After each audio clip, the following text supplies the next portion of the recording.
इस समय जहां दक्ष रहता था वो जगह पिंडारी इलाके में आता था। वो झुंझुनू की पहाड़ियों के पूर्वी क्षेत्र के हजारों सैन्य बेड़ों में से एक था। पहले इसे महारानी के साम्राज्य में फौजी कैंप के रूप में जाना जाता था। हर एक गढ़ का मुखिया हर साल लगान का भुगतान करता था। हर गढ़ यानी किले पर शासन करने वाले मुखिया को सेनापति कहा जाता था। पूर्व जन्म के बाद दक्ष पिंडारी सेनापति मलिक का नवा बेटा था।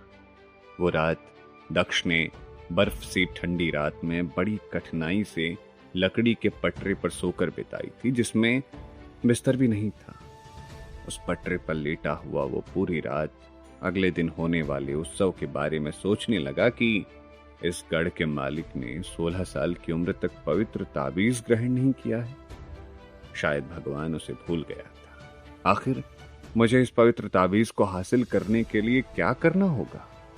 मान्यता यह थी कि यदि कोई पवित्र ताबीज ग्रहण करता है तो पूजा के समारोह में शामिल होना होगा, जहां भैरव के आशीर्वाद से ताबीज मिल पाता है।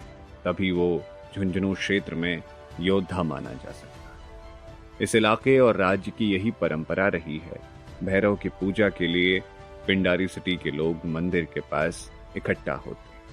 आमतौर पर बुद्धि और शक्ति में अधिक ताकतवर बालक जल्द ही पवित्र ताबीज हासिल कर लेता था, और अपने पिछले जन्म में दक्ष ने तो पवित्र ताबीज तभी ग्रहण कर लिया था जब वो मां के गर्भ में ही था। लोग उसे अपने जमाने का अभिमन्यु कहते थे। दक्ष युद्ध के सभी कौशलों के साथ ही पैदा हुआ था।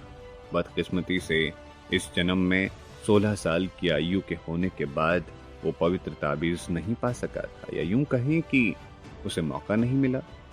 दक्ष रात भर सो नहीं पाया। जागती आंखों से वो बस ताबीज हासिल करने के तरीके के बारे में सोचता रहा।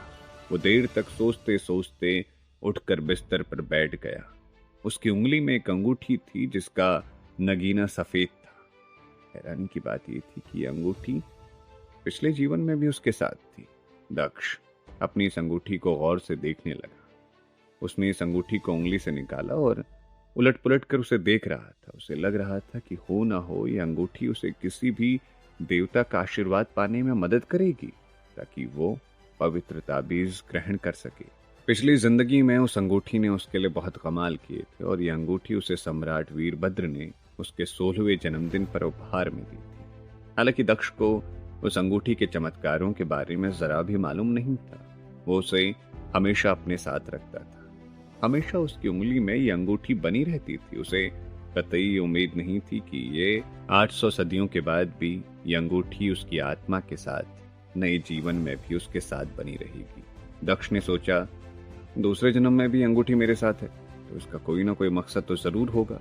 सुबह होते होते उसने देखा कि शहर में काफी ठंड थी। अनाथाश्रम के आसपास के हरे जंगलों में कोहरे की मोटी सफेद चादर बिछी हुई थी। शायद पाला भी गिरा था। बाहर शायद बूंदाबांदी हो रही थी। आज के दिन पिंडारी शहर के सभी श्रेष्ठ योद्धा राजवंश के लोगों के नेतृत्व में भैरव मंदिर के अहाते में इकट्ठा होकर भैरव की पूजा करने वाले थे। मंदिर के बाहर चट्टानों पर बना एक प्राचीन बाड़ा था। उस बाड़े में हजारों मवेशियों को लोहे की जंजीर से बांध कर रखा जाता था। रानी, राजकुमार, राजकुमारियां, सिपाही, अधिकारी और योद्धा जमा हो गए थे, और सबसे अधिक संख्या नौजवानों और लड़कों की थी। उन सबका मकसद एक ही था। वो सभी पवित्र ताबीज पाने की कोशिश करने वाले थे। यहां तक कि बेहद छोटे बच्चे भी अपनी बाहें फैलाकर पवित्र ताबीज का इंतजार कर रहे थे। पूरे शहर में भव्य समारोह का नजारा था। यहाँ न केवल पिंडारी सिटी बल्कि झुंझुनू और पिंडारी सिटी सैन्य क्षेत्र के लोगों को भी आमंत्रित किया जाता था। भैरव मंदिर के अहाते में राजकुमार देवदत्त ने जैसे ही दक्ष को आया देखा, तुरंत उसके पास पहुंचा और तीखी मुस्कान के साथ बोला, ओ हो, मेरे भाई नंबर 9, 16 साल का बांका नौजवान, आओ भाई आओ, लेकिन कुछ भी कर लो तुम ताबीज तो नहीं पा पाओगे। ये बात तुम्हें भी पता है। तेरी माँ को भी फिर यहाँ आने की जहमत क्यों उठाई? देवदत्त का एक बड़ा भाई जो छठा राजकुमार था वहीं बगल में खड़ा था, और उसने घमंड में चूर होकर कहा, लोग हमेशा कहते हैं कि सेनापति मलिक के 9 बेटे हैं, लेकिन मुझे भरोसा ही नहीं होता कि मेरे बहादुर बाप की एक औलाद ऐसी भी है। इस अभागे ने आज तक पूरे शाही परिवार को शर्मिंदा